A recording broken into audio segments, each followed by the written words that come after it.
Naging simple ngunit makabuluhan ang pagdiriwang ng ika-77 anibersaryo ng Lingayen Gulf Landings at ika-15 Pangasinan Veterans Day nitong 2022.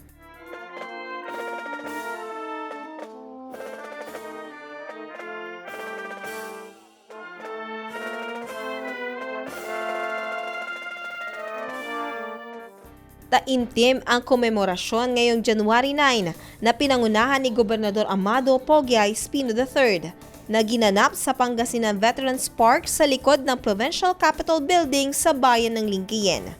Taon-taon ay ginugunita ng pamahalang palalawigan ng Pangasinan ang pagdaong ng Amerikanong general na si Douglas MacArthur na nanguna sa pagpapalaya sa isla ng Luzon noong ikalawang digmaang pandaigdig. Kasabay din nito ang pagkilala sa katapangan ng mga veteranong Pangasinense na nakipaglaban para sa kalayaan ng bansa noong panahon ng Hapon.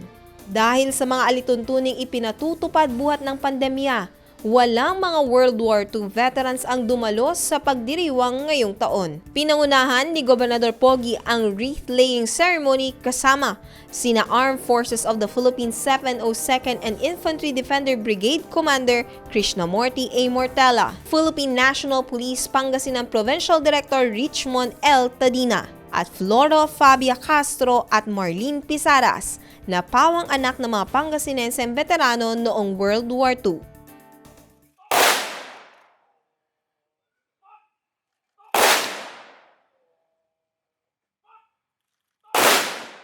Bago ang wreath-laying ceremony, nagdaos ng misa ng pasasalamat si Reverend Monsignor Manuel S. Bravo Jr. Lynette Iris Paed para sa Capital News TV.